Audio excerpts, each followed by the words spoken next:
Welcome back to Parks and Relaxation. This is our trip to the Smoky Mountains of Tennessee where we camp for free for a week.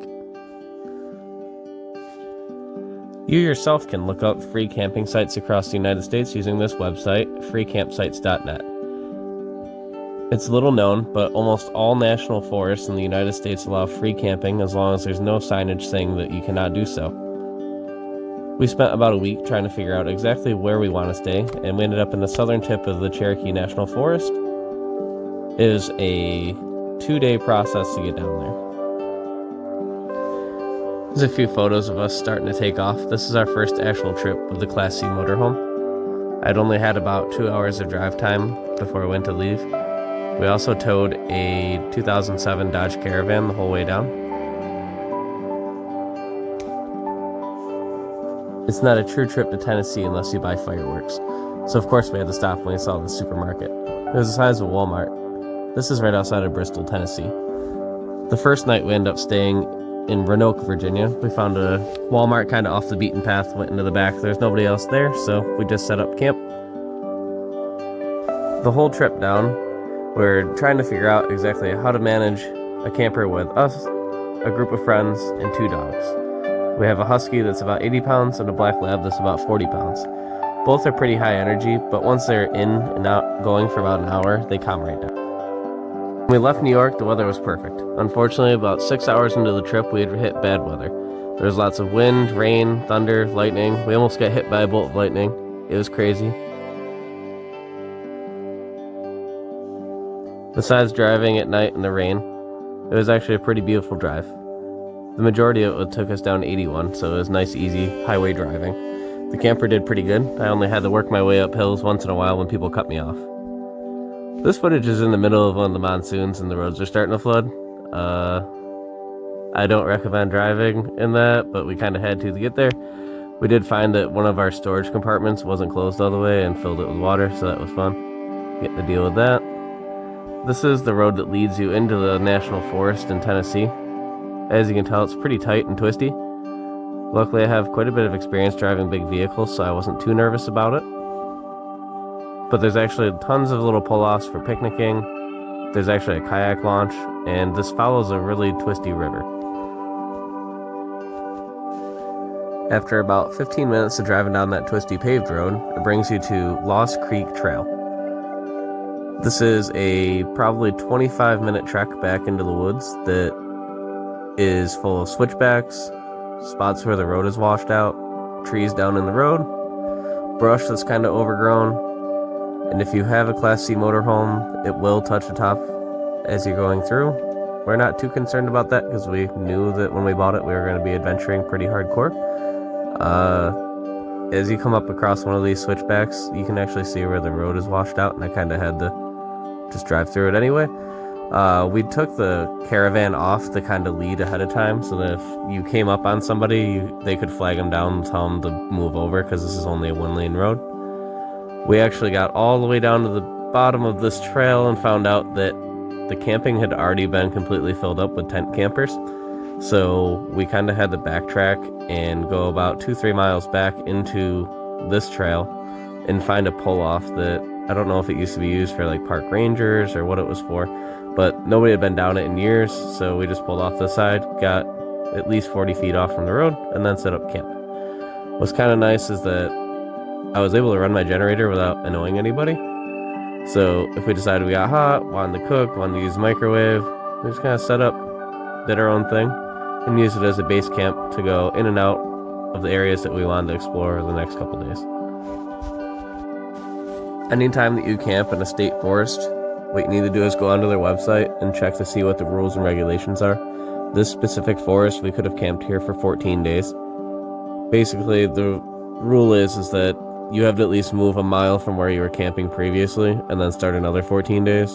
There's people that have an entire lifestyle of just moving from spot to spot, living off the grid.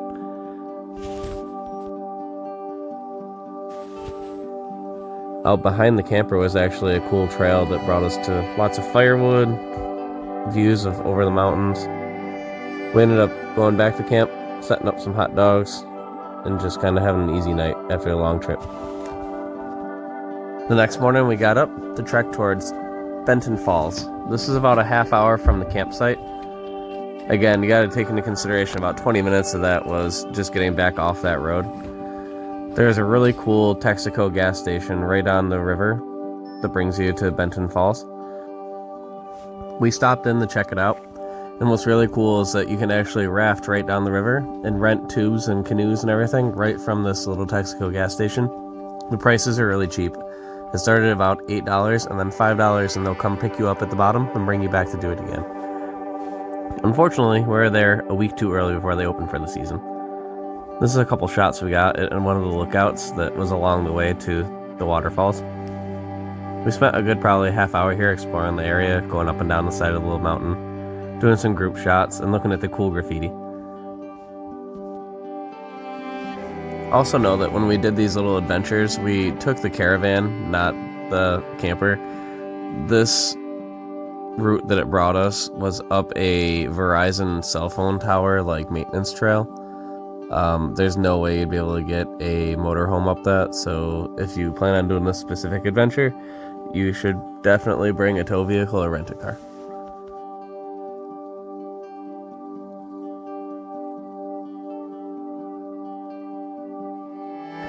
Well, what's really nice about the spot that we chose to adventure is that it was actually the very first set of hills coming into the Cherokee National Forest. So you kind of can see where it goes from flat land and farmland to directly into mountainous range. So the outlook that you can see in the photos, that's brick. There, across the street is a hiking trail that can bring you to the same waterfalls that we drove to. It just adds an extra, I would guess, at least 2 miles. The marker is not indicating exactly how many miles it is. It just has an arrow pointing down the side of the mountain saying Benton Falls this way. Based on how far we drove, it's got to be at least 2 miles. It's pretty mountainous and not very well maintained, so I would definitely bring extra water if you plan on taking that trail. It took us almost, I'd say, an hour and a half to get back to the waterfall from the trailhead. That's actually at the true parking lot, not the overlook. It was well worth it. I don't know if the pictures or video does it justice, but it was very tall, and what was cool is that it kind of cascades down, and you can walk through it, play in it, and there's nobody there really to tell you what you can and can't do. So we just took turns with the groups of people going up and exploring. Say hi.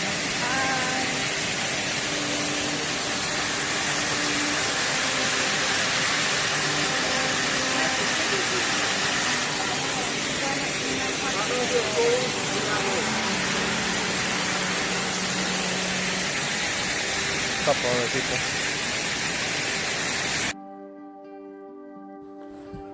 What was really nice about the hike is at the end of the trail, you get to go play in the water to cool down. It ended up being close to 85 degrees with high humidity, and by the time we got to the waterfall, we were more than happy to take our shoes off and go play in the water for a good half hour, and then work our way back. Some of the members of our party were able to get to the top and play in the water as it's coming down, and then actually past this waterfall is a second set of waterfalls that isn't really, there's no trail to get to it, but you can go play, and it was great. At this point, we called it a night because the next day we're going to the Great Smoky Mountains National Park. It's about a 2.5 hour trip from where we were camping for free. Unfortunately, right at the Great Smoky Mountains National Park is a few touristy areas that make it so that there's no free camping in that area. You would have to pay, so to us it was worth just taking the trip. You certainly can camp in that area, but you're going to be paying between like $60 to $100 a night, depending on what quality of camp resort you want to go to. When we got about halfway to the Great Smoky Mountains National Park, it started pouring again. We certainly got to see why they're called the Smoky Mountains, because by the time we got to the top, the visibility was so bad we could not even see out the overlooks. We did go see the state line, which was at a 5,000 foot elevation, which is pretty good for southern Tennessee. Of course, as we decided to call it a day and start heading back down because it was raining so hard, it started to clear up. And the whole way down, we got great pictures of the side of the mountain, the streams. And then we took a bunch of back roads to get back to our base camp, which brought us through some country land that is just absolutely beautiful. It's crazy that people get to live and just have these mountains in the background and don't even think twice about it. The clouds are almost in the road as we're going. It's crazy. So after a day of taking in all the sights and seeing the Great Smoky Mountains National Park, we're trying to figure out what do we want to do the next day. After careful consideration, we decided we should pack up camp the next morning and head back to this area and try out some of those little touristy areas I was just talking about. We didn't even know that they were kind of in existence. We thought it was just the Smoky Mountain National Park. We didn't realize there was a whole town of cool small shops that are family run, family owned, and we should go visit them. So we head home, packed up camp, and then got up early the next morning. The two main tourist areas outside of the Smoky Mountains National Park are Pigeon Forge and Gatlinburg. Pigeon Forge is right next to Saraville, which is where Dolly Parton was born and raised. There's a whole theme park called Dollywood that brings in tons of tourists to the area, and what's kind of cool about it is that Dolly Parton donates tons of money, time, and resources to keep this area afloat. Honestly, half this town burnt down only 2 years ago from a forest fire, and you would never know. We didn't have a ton of time this trip, so we decided to skip over Pigeon Forge for now and head right to Gatlinburg. We felt like it was more of a hometown feel rather than a complete tourist trap. What's nice is that almost everything is family owned and locally run. It's almost like a Las Vegas Strip, but for families. There's everything from chair lifts, Ripley's Believe It or Not, a gondola ride, even the longest rope suspension bridge with a glass bottom in the entire North America. Our first stop was the Hollywood Car Museum. It was pretty cool because to us, cars are a big deal. Our entire business and family revolves around vehicles. They even had the collection from the guy that made the first Batman and Flintstone vehicles. He's actually pretty world famous, and all the original cars with the titles were here, which is cool because it actually showed proof of ownership by the collection. A lot of times these types of cars, people make replicas and there's no way to prove it. These actually had the titles framed right next to them.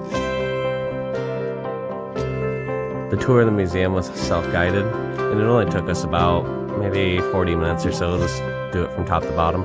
There's 2 levels, and I think we paid $15 for adults and about $12 for kids. We really love anything that has to do with movies and cars, especially Days of Thunder. I had to get my picture with that one. Thanks, Alice. We spent the next few hours going up and down the strip, in the rain, of course, checking out all the local shops, getting food, trying samples of things. They even have a moonshine sampling bar. Our final destination for this area was the Rowdy Bear Mountain Adventure Park. So basically for $30, you can take 2 trips down a mountain coaster and do a glider. If you've never done a mountain coaster, it's kind of like a backyard roller coaster that is all gravity fed. It brings you to the top and you can control how fast you go down. Basically $30 was well worth it. The kids had so much fun, and we got pictures of everybody doing it. The $30 will get you 2 rides down the mountain coaster and 1 ride on the glider. There are weight limits, so just keep that in mind. There might even be a height limit. I didn't see that, but I know that some of the gliders you're not able to do if you're too tall. I know that some of our taller members of our group, when you go around the corner, you could possibly hit your head on the top of the glider, which it did happen. On the way out of town, we found a locally owned barbecue place that was some of the best we've ever had, called Bennett's. I put a screenshot where you can pause it if you want to go to eat there. We highly recommend it. It was one of the most top rated, and when we asked the locals, where do you guys eat, they all said Bennett's. So we took some time and went. I think the main thing that we learned from this trip is that we did not plan enough time. Between the 2 towns, the national park, and the history of the area, we just were only able to get so much done. A lot of people don't even realize that this area is where the Hatfield McCoy stories and legends come from. You can actually go up and down the area and visit the towns and buildings that they lived in. It's pretty cool. I would definitely recommend coming back. We planned this adventure as just a quick trip to check out how living in the RV for a long period of time is going to work. We're planning a cross-country trip coming up over the next month or so, and we figured a week is a good way to judge how much water we go through, how much it actually costs in gas, if we can actually stand each other in an RV for that long, and what to do about the dogs. If you enjoyed the content, please consider liking and subscribing to our channel. We plan on doing this with all sorts of areas, with all sorts of information about how you can jump in your car, your RV, your van, whatever it is, because why wait? Adventure today. Thank you, and have a good day.